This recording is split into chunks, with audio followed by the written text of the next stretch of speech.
Assalamualaikum warahmatullahi wabarakatuh. Alhamdulillahirabbil alamin. Adada khalqihi wa rida nafsihi wa zinata arshihi wa ridha kalimatihi. Asyhadu an la ilaha illallah wahdahu la syarika lah wa asyhadu anna Muhammadan abduhu wa rasuluhu la nabiyya ba'dah. Subhanaka la ilma lana illa ma 'allamtana innaka antal alimul hakim. Allahumma anfa'na bima 'allamtana wa 'allimna ma yanfa'una ya rabbal alamin. Allahumma ati nufusana taqwaha wa zakkiha anta khairu man zakkaha anta waliha wa maulaha thumma ba'du. Segala puji bagi Allah Subhanahu wa taala atas limpahan nikmat dan rahmatnya. Alhamdulillah kita masih diringankan untuk berbuat kebaikan, melaksanakan ketaatan, dan juga alhamdulillah kita diberikan keistiqomahan sampai di detik ini. Berharap istiqomah yang sekarang senantiasa ada pada diri kita sampai kita bertemu dengan Allah Subhanahu wa taala. Shalawat serta salam untuk Nabi kita Muhammad sallallahu alaihi wasallam yang kita tunggu syafaatnya kelak di yaumil qiyamah. Jamaah dirahmati Allah Subhanahu wa taala, di dalam Al-Quran ada yang namanya sakinah. Sakinah itu apa? Tenang. Sakinah wa madah wa ramah. Sakinah biasanya diartikan sakinah itu apa ayem. Ngoten nggih? Bukan. Sakinah ini artinya tenang. Tenang padahal dalam keadaan susah. Angel tadi Pak. Tenang tapi dalam keadaan apa? Coba. Jenengan bergajian ayam betul? Di bergajian badine kata ayam. Sakinah betul niku? Mboten, itu bukan sakinah itu. Sakinah itu adalah ketenangan hati, ketenangan jiwa. Yang sakinah itu turunnya hanya dari Allah Subhanahu wa taala. Jadi sakinah ini mutlak turun hanya dari Allah Subhanahu wa taala. Manusia tidak bisa menciptakan atau membuat yang namanya sakinah. Nah, di dalam Al-Quran kata Ibnu Qayyim rahimahullahu taala ada 6 Bapak Ibu, 6 ayat sakinah. Ini kalau seandainya bisa dihafal atau paling tidak nanti ditulis ayat-ayatnya. Ketika kita dalam keadaan hati niku morat-marit, terus khawatir, terus kemudian galau, ketakutan lebih di dalam hal-hal yang ada, itu bisa dibaca ayat ini. Al-Imam Ibnu Qayyim mengatakan bahwasanya saya ketika membaca 6 ayat sakinah ini mendapatkan hasil yang dahsyat luar biasa, yang ketika itu hati dalam keadaan morat-marit bisa disatukan, digabungkan oleh Allah Subhanahu wa taala. Yang pertama adalah di surat Al-Baqarah ayat 248. Ini Allah membicarakan tentang sesuatu yang namanya tabut. Fihi sakinatun mir rabbikum. Tabut itu dulu wadah bejana yang ada di Nabi Tolut jalur niku nggih, tidak dari kita nih. Di dalamnya ada sakinah, ketenangan dari Allah Subhanahu wa taala. Yang kedua di surat At-Taubah ayat 26. Ketika itu terjadi perang yang namanya perang Hunain. Perang Hunain ini setelah pembukaan kota Mekah, kaum muslimin di awal peperangan hampir-hampir kalah karena terlalu bangga dengan jumlah. Terus mereka kembali kepada Allah, diturunkan sakinah di dalam hati mereka, terus kemudian mereka dimenangkan oleh Allah Subhanahu wa taala. Yang ketiga di surat At-Taubah ayat yang ke-40. Ini ketika Nabi hijrah, ketika masuk ke dalam apa itu Pak? Gua ini lho Pak, namanya gua apa? Gua Tur. Nek gua Hira nalika gua sing buat awal Iqra niku nggih, niku gua napa?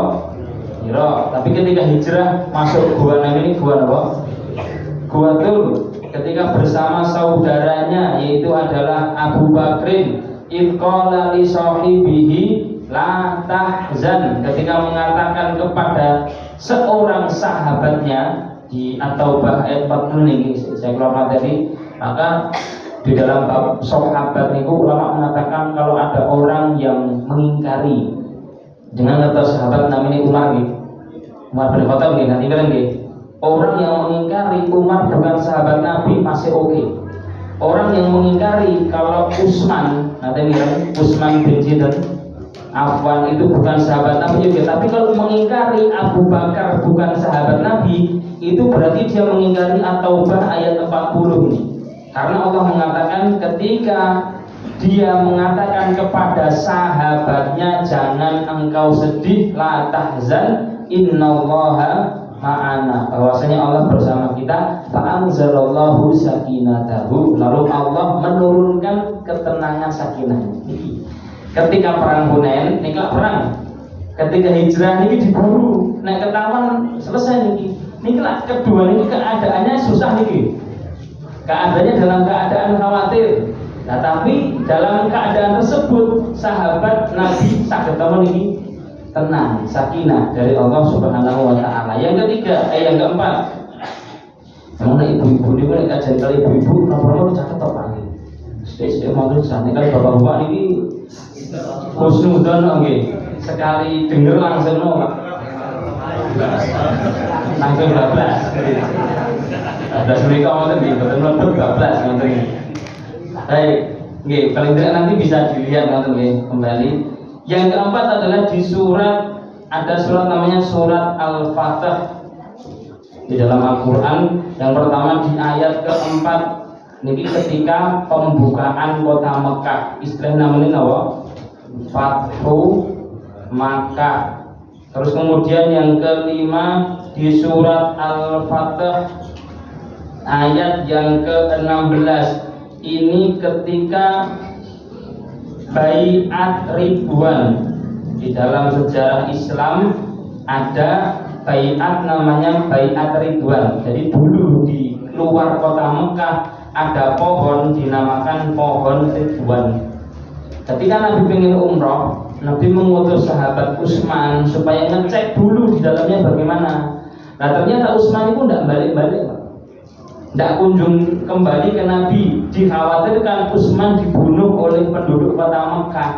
Maka ketika itu Nabi bersama sahabatnya, Nabi membaiat mereka semua yang ada di luar kota Mekah yang pengen umroh, bahwasanya kita semua berbaiat untuk baiatnya baiat untuk mati ya Pak. Jangan sampai kita balik sampai kita tahu bagaimana keadaan sinten Utsman. Ya kita berarti baiat untuk khawatir untuk bersumpah untuk mati pripun. Apa tuh ini Pak? Apa sulit, susah, cuman Allah menurunkan apa?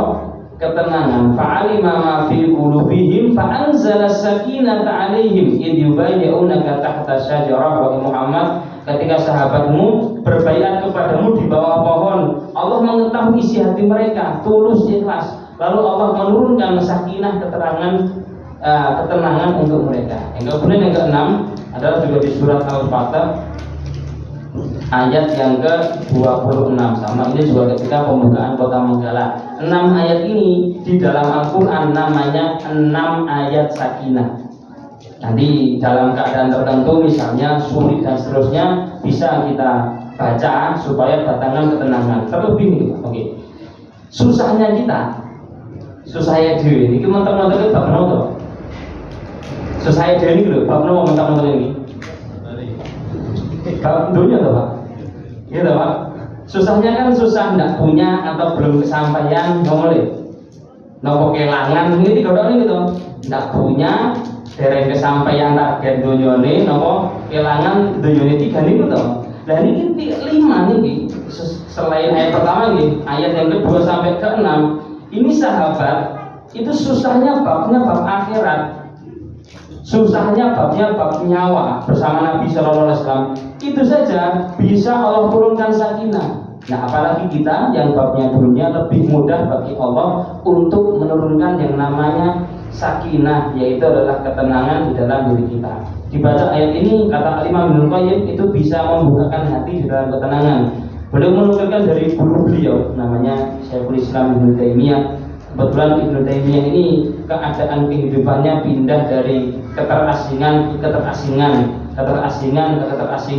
Aslinya maksudnya adalah isinya semuanya kesusahan. Sering membaca 6 ayat ini lalu Allah turunkan di dalam hatinya, yaitu adalah apa? Sakinah, yaitu adalah ketenangan. Baik.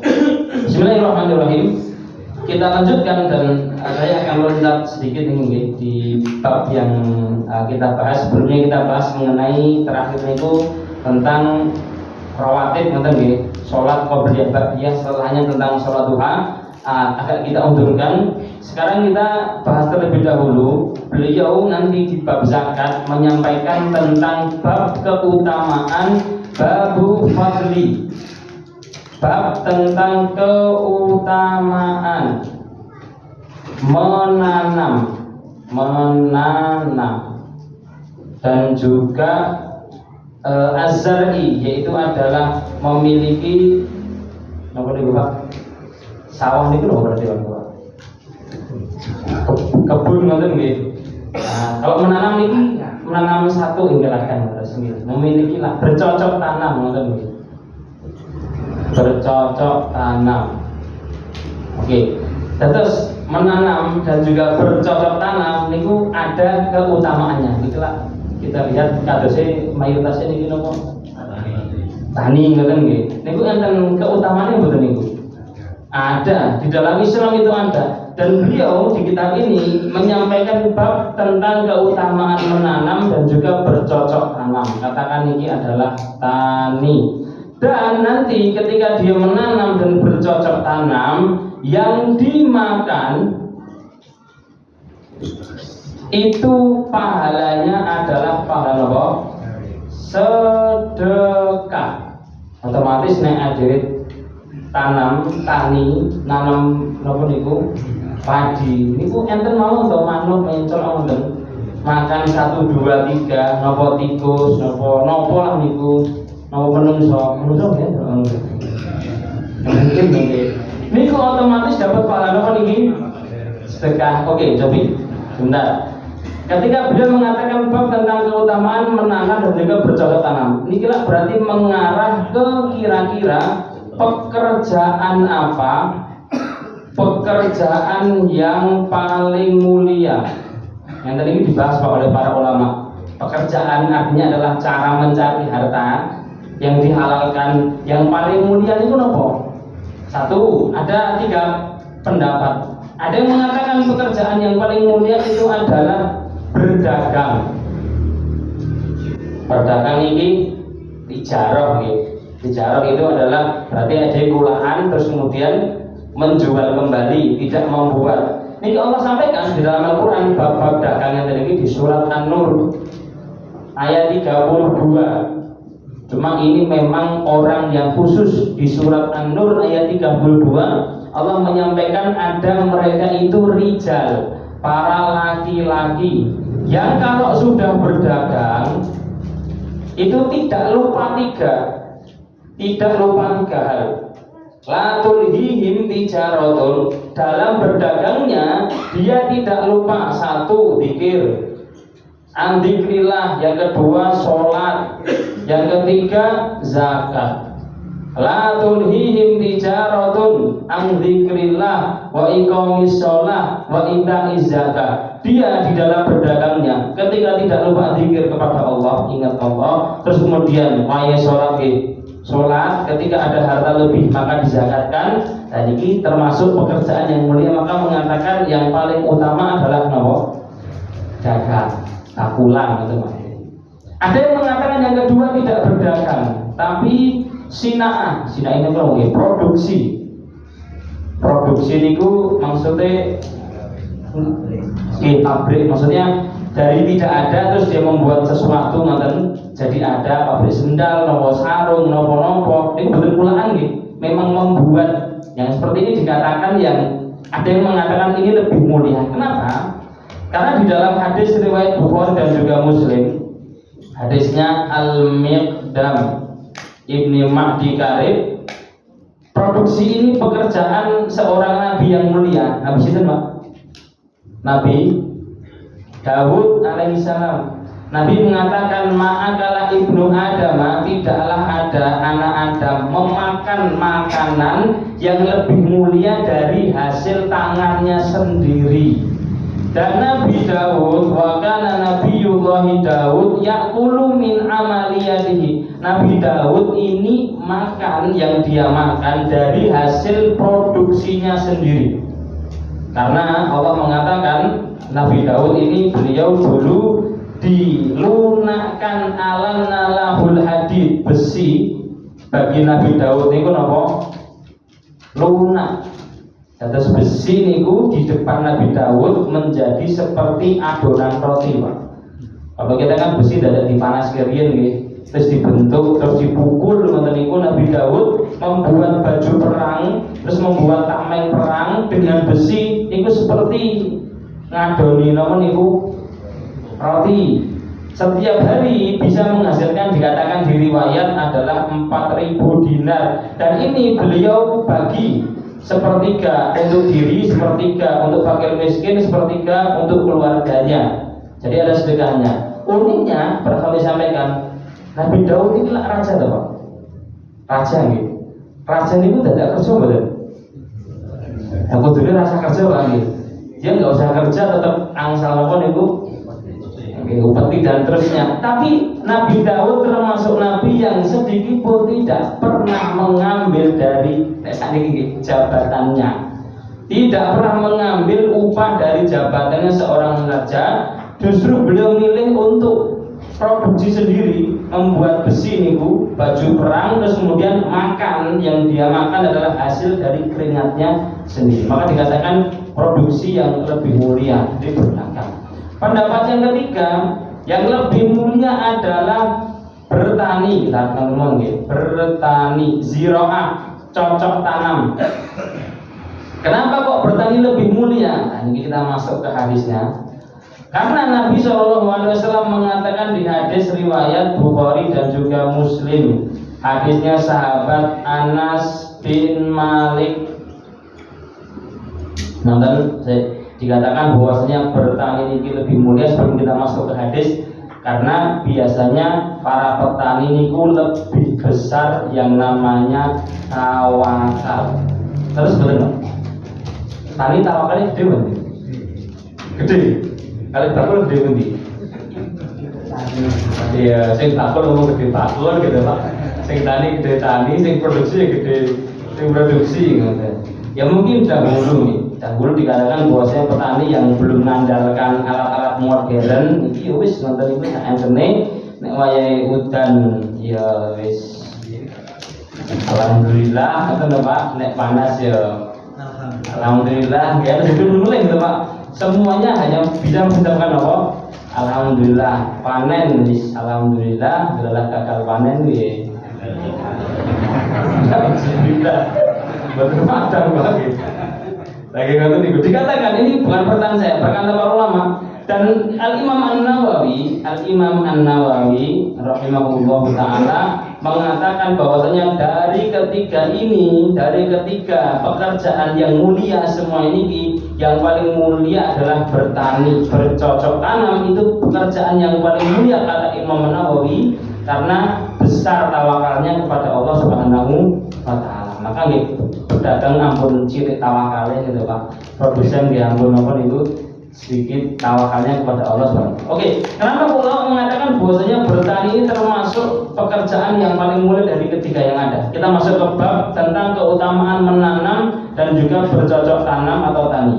Di hadis Anas bin Malik riwayat Bukhari Muslim, Nabi SAW mengatakan tidaklah seseorang mamin rojulin muslim, tidaklah seorang muslim. Oke, ini syarat pertama yang menancapkan tanaman tersebut atau yang menebar benih kedah seorang lawan ini muslim.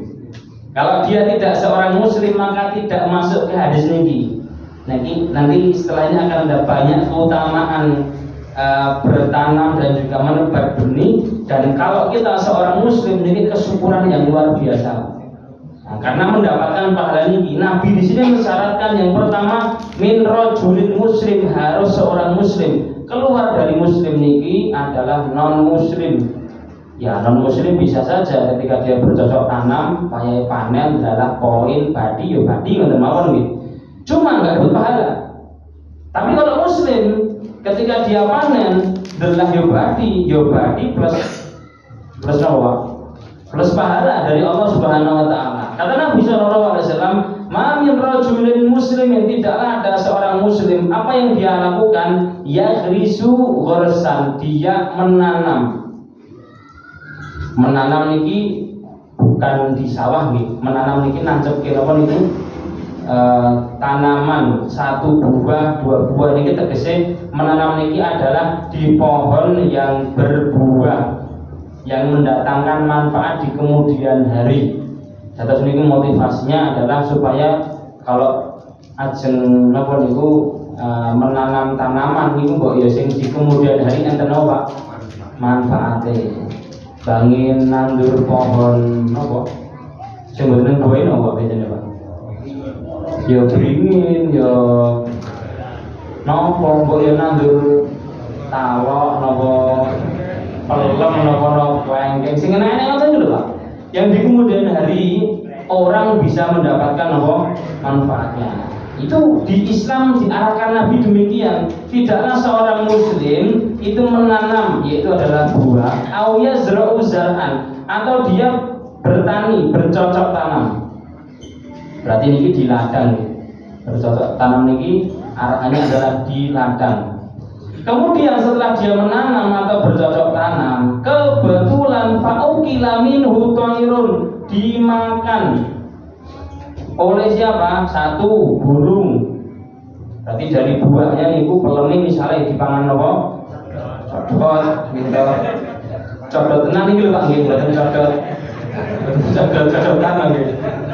Burung dimakan oleh burung. Yang kedua, Nabi mengatakan au insun, dimakan oleh manusia. Nah ini codot namanya ini. Codot sing benten nggih. Rambutnya ireng codot iki Pak nggih. Dimakan oleh manusia, au hayawanun, atau dimakan oleh hewan. Dimakan burung, dimakan manusia, dimakan hewan tanpa kita ketahui. Nek burung nggih namanya burung nggih, hewan pun ya namanya hewan, memakan tanaman kita atau buah-buahan kita. Kata Nabi sallallahu alaihi wasallam, semuanya ini illa lahu ajru shadaqah, kecuali dia dapat pahala apa? Sedekah. Otomatis dapat pahala sedekah yang itu tidak ada di dagang. Misal jenengan dagang sosis setor teng warung 20 gitu Pak, empun diselekin delalah kucingnya teko digondol 5 ngoten sosise nggih. Sing gak ada kucing masih ganti mboten itu Pak. Sing gak ada soalnya saya pernah ditanya seperti ini Pak. Saya udah nyetor ketika itu nopo nggih, gorengan kalau nggak seneng nopo ngoten niku di warung niku ta delalah kucing kae teko mangan nopo niku sosis niku. Sekian, apakah saya boleh minta ganti rugi ke pemilik kucing tersebut? Saya jawab Pak, jenengan yang ajeng nyuwun ganti rugi, mang nyuwun teng kucinge. Lah sing maem sinten niku? Ya kucing dong nggih. Nggih pun nggak ada ganti rugi di situ, namanya kucing makan mau bagaimana, gitu Pak. Ya di dagang niki sosis tadi yang dimakan tidak ada pahala sedekah. Tidak ada pahala sedekah. Beda dengan tanaman yang kita tanam, terus kemudian datang hewan burung ataupun hewan ataupun manusia makan dari tanaman kita, kecuali diambil satu mangga, kita dapat pahala sedekah satu mangga, meskipun awake rapate ikhlas dijupuk. Ikhlas betul. Dengan ikhlas waya panen malah di panen riyin kok nggih. Tapi tetap dapat pahala apa? Sedekah. Maka ini keutamaan bertanam dan juga bercocok tanam. Masa ini sing jupuk menungso pripun Mas? Iki lho Pak sing kula niku. Oke, hukum napa? Hukum mangga yang menjulur ke jalan umum. pripun hukume niku? Milik umum. Halal. Wah, angel iki nggih. Oke. Kalau jelaskan begini nggih.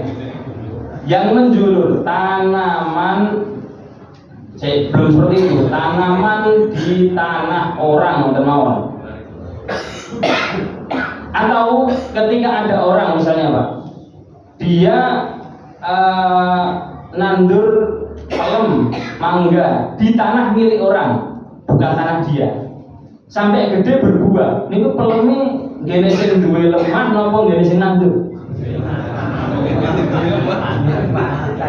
Milik siapa nih Pak Menteri? Hukum Islam milik siapa ini? Milik sing duwe lemah. Pohon ini milik orang yang menanam, bukan milik yang kadang apa niku lemah. Ning sing nandur banget ora izin ya napa ngoten niku ya. Maksudnya kalau mau bercocok tanam mbok ya ning napa niku ning lemahe dhewe ngoten niku nggih. Kalau dia milik orang lain ya harus izin terlebih dahulu. Tapi secara hukum Islam, pohon yang tumbuh itu adalah milik yang nanam pertama kali dimanapun dia menanamnya ngoten niku. Jadi pohon niku nggih punya yang menanam pertama kali. Ngoten. Kalau seandainya ada pohon yang menjulur ke tanah yang itu umum, yaitu di jalan, atau ataupun ndelalah nandur pelem menjulurnya ke rumah kita, Pak. Jadi pas sampai ngoten niku Pak, dong ndalah pas kubuh ngoten niku. Niku dhewe njuko niku halal ngoten niku. Wah, enggak iki sampai apa ini. Oke, jadi bagi pemilik pohon. Bagi pemilik pohon harus diketahui jika pohon kita menjulur ke tanah milik orang lain atau tanah umum itu ada namanya hak mustarok, hak kebersamaan. Ini bagi yang pemilik pohon.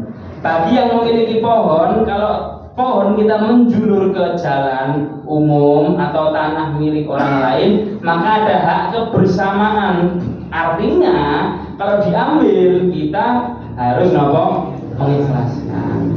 Kita Pak yang ngambil, kita yang lewat atau yang pohon yang menjulur ke tanah kita. Angele nopo to sak dereng njiko izin riyen angel nopo? Pribun? Oh, enggak ada semua. Nah, itu tak yakin orang oleh Mas. Bagi kita yang mau ngambil ini tidak sulit atau hati-hati untuk yang makan, untuk yang masuk ke dalam dalam ini. Perut kita ini dulu. Mas aku izinnya ini adalah yo rezekiku ada ini barang tak jiko ya. Angsal to, ampun aren, angsal mboten, angsal to asal mawon. Angsal nggih ngoten mawon. Karena memang ada hak musyarakatnya, tapi setidaknya ada izin untuk kehati-hatian yang masuk ke dalam tubuh kita adalah yang nopo halalan thayyiban mutlak halal. Karena kenapa? Kenapa harus ada hak musyarakah, hak kebersamaan? Karena ulama sepakat nih bahwasanya tanah yang tidak dimiliki itu hukumnya halal. Mengambil apapun di dalamnya. Praktesan ini kita ketika pergi ke hutan ngambil apapun halal betul? Halal. Nah hutan milik siapa? Milik sih milik Gusti Allah ngoten nggih. Enggak ada yang nandur, enggak ada yang pokoknya liar seperti itu ya Allah ciptakan sehingga tumbuh. Ini sepakat kita ke hutan minum darinya. Loh, saat ini jenengan sing hobi mancing itu Pak. Niki Pak yang di sini nih Pak. Milik Gusti Allah ana sing nandur mboten niku. Mboten enten to nggih. Nah seperti itu, sungai hak mustarok apa niku hutan sepakat ulama kita ke dalamnya ada buah kita makan niku halal thayyiban, sepakat halal. Maka di bab-bab yang umum maka sifatnya juga disepakati nama niku halal. Lagi ada hak mustarok, tapi kalau kita mau ngambil silakan. Oke Mas, di riwayat lain ini Pak, ketika ada tanaman atau lahan yang dimakan oleh burung, dimakan oleh manusia, bahkan Nabi mengatakan bahkan ketika dicuri. Berarti kalau manusia makan itu nyolong betul? Nyolong betul? Dalam kita nopo niku niki Pak, belum lama ini ada ada kejadian di tempat saya sana Mojosongo niku enten pelem mangga niku di jalan. Berarti kalau mangga di jalan berarti milik sinten niku?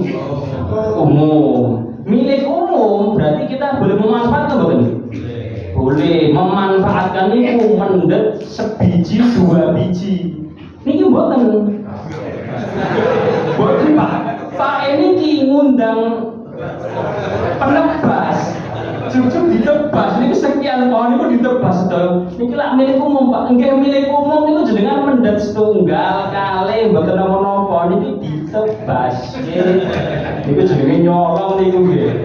Mengambil milik napa niku umum. Niki manusia ketika mengambil tanaman, kata Nabi, bahkan ketika manusia mengambil tanaman kecuali dia dapat pahala sedekah. Oke, ini agak rincu di pemahamannya ini. Karena mengatakan meskipun diambil manusia, maka yang memiliki pohon tersebut tetap mendapatkan pahala ini sedekah. Loh, berarti orang yang mengambil buah di pohon, buah itu jadi miliknya. Nonton Pak.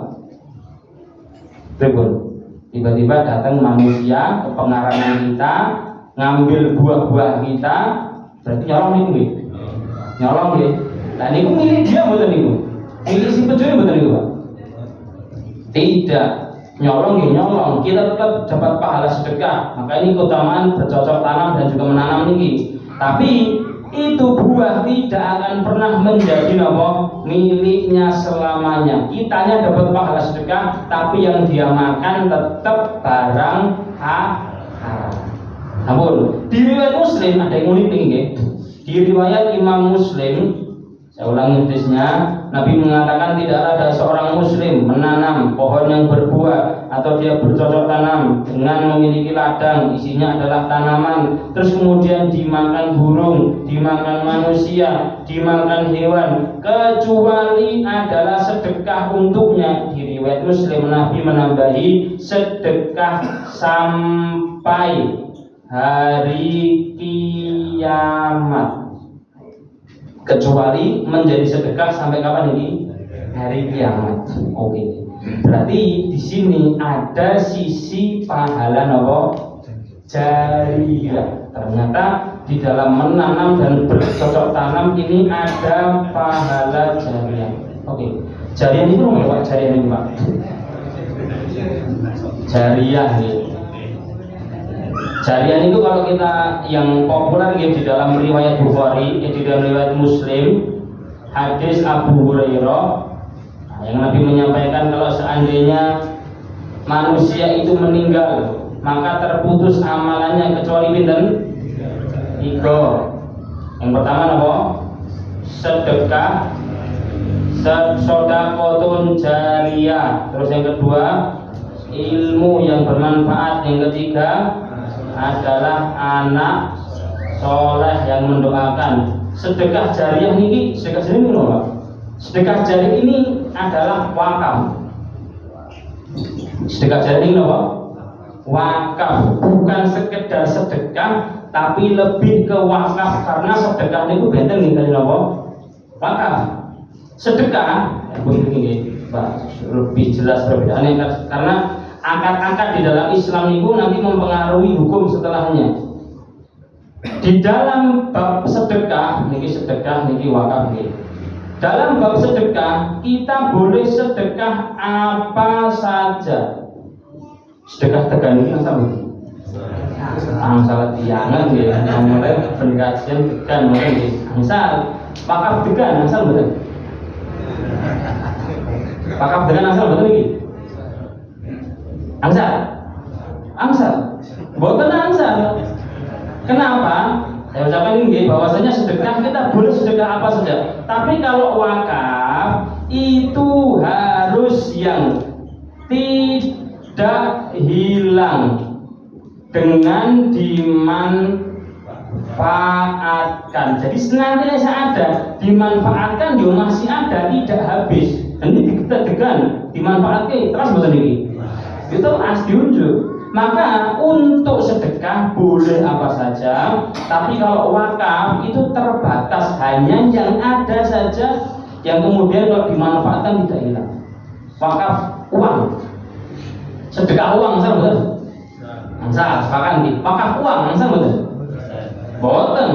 Nah sing diapake duit niku, Pak. Didelok tok ngoten niku, tinggi pajangan mau pripun ndak bisa, gitu. Nah, untuk sedekah itu ketika kita sedekah ke orang, maka sedekah itu dimiliki. Nggih. Ketika kita hibah, sedekah ini kados hibah kami nggih. Istilah kita napa sedekah utawi napa? Hibah memberikan ke orang itu dimiliki. Artinya iki kan gene kula mboten iki. Diparingi kula nggih. Niki degan boleh saya minum, boleh saya jual. Monggo Pak nek sing bebas niki monggo. Asal mboten? Ya, asal banget nggih. Boleh saya berikan ke orang. Niki misalnya paringi kula niki. Monggo niki. Susu cair. Niki unjukannya kata kok nggih. Enggak saya minum semua, ini saya berikan ke orang, boleh enggak? Boleh. Kenapa? Karena saya memilikinya, Pak. Karena diberikan ke saya memilikinya bebas. Saya boleh menjual, saya boleh memberikan, dan kalau saya meninggal nanti akan terwariskan. Ini kalau seandainya sedekah ataupun apa? Hibah. Kalau wakaf niku tidak dimiliki, tidak ada yang memiliki barang wakaf. Barang wakaf yang memiliki sinten? Allah Subhanahu wa taala. Yang memiliki barang wakaf adalah Allah Subhanahu wa taala. Maka barang wakaf tidak bisa dijual. Namun tidak bisa diberikan ke orang. Nah, dia memberikan atas dasar apa? Dia tidak memiliki, gitu, Pak. Dan juga kalau dia meninggal, yang diwakafkan kepadanya barang wakaf tidak diwariskan. Kenapa? Karena tidak dimiliki oleh manusia. Niki bedanya wakaf kali niki sedekah ataupun hibah. Terpenting lagi niki. Sedekah niki, Pak. Wakaf riyen. Wakaf itu selesai dengan ucapan. Misal contoh Pak nggih. Manusia ada yang mengatakan dia punya sajadah yang memiliki misalnya, terus dia mengatakan di rumah, sejadah ini wakaf untuk Masjid Miftahul Jannah. Niku sejadah itu tersetting griya, niku pun wakaf. Jelas gitu. Wakaf niku dengan diucapkan langsung terjadi napa? Wakaf. Tidak harus ada simbolisasi serah terima. Dengan dia mengucapkan sejadahku iki wakaf untuk Masjid Miftahul Jannah, langsung jadi wakaf. Tapi kalau sedekah ataupun hibah niku harus diterima baru sah. Nonton saking griya sampun niat nggawa duit 50.000, tak niat bismillah ya Allah nek kotake muter tak lebokke. Sampun mboten terima. Sampun delalah ting dalan roh cilok, roh cireng, roh nopo, roh mie ayam kali sate ting niku nggih. Wah, kaya yang jajan kok lah. Mboten tidak jadi dimasukkan, dosa mboten niku. Dosa mboten, karena belum diserahkan dan belum diterima oleh kota. Tapi nek pun bacut dilebokke, ampun ditutup meleh banget niku nggih. Niatnya mau masukkan uang yang sedikit adalah salah mlebu kota amal, ngubungi takmir Pak njaluk ijol susu banget niku masyaallah. Asal mboten niku, ndak boleh. Mboten enten sedekah njaluk susu mboten enten. Sedekah njaluk napa niku? Jujur gitu, Pak. Karena sudah terlanjur masuk, kalau sudah terlanjur masuk diterima, tidak boleh ditarik kembali. Kata Nabi di riwayat Bukhari, al-aidu fi shadaqatihi, ngapunten, orang yang narik kembali sedekahnya, mohon maaf seperti anjing yang menjilat lagi muntahannya. Ini kan jijik gitu, menjijikkan tuh Pak ini. Nabi mengatakan kita tidak punya permisalan yang buruk kecuali ini. Saking buruknya orang yang sudah sedekah, sudah terlanjur masuk, ditutup mulai ngoten niku seperti anjing yang menjilat kembali kecuali pemberian orang tua ke anak boleh. Kalau orang tua memberikan sesuatu ke anak, bapak misalnya kita orang tua nukake HP ke anak.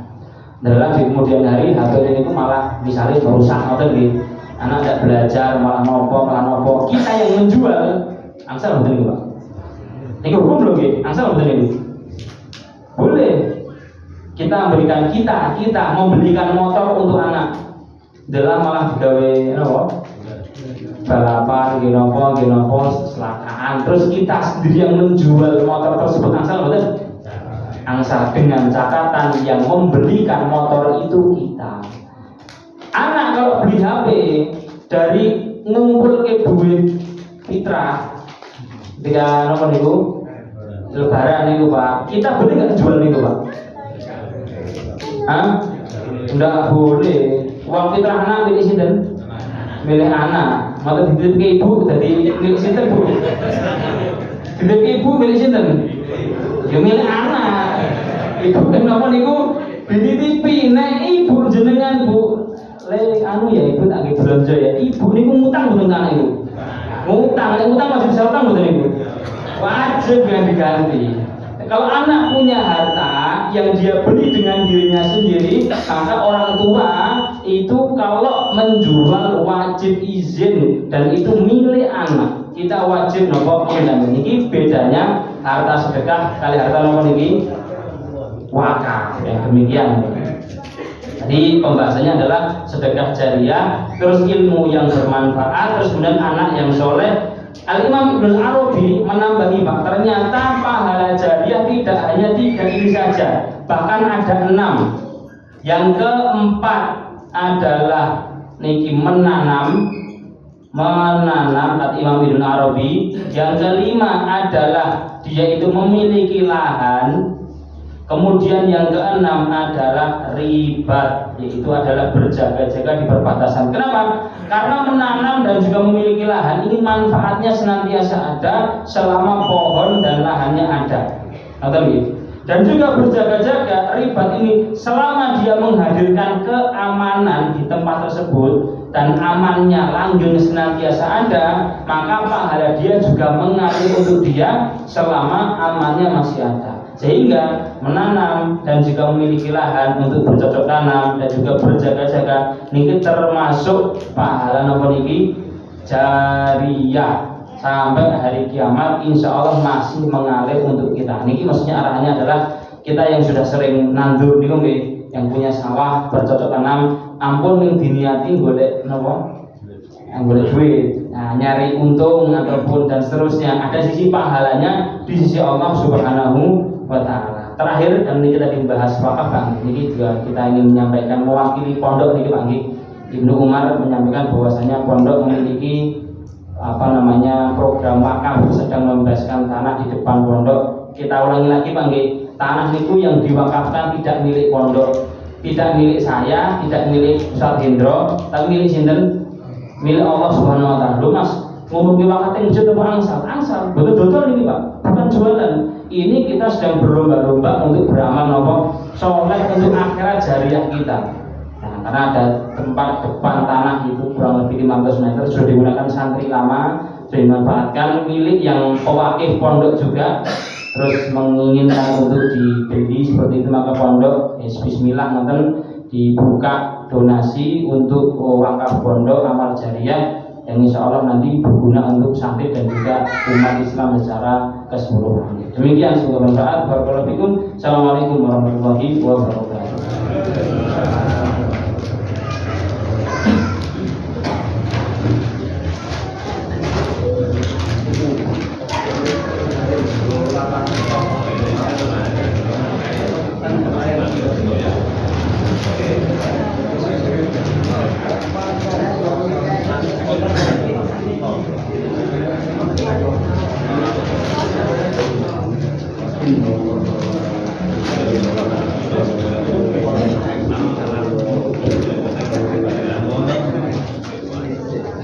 Oh.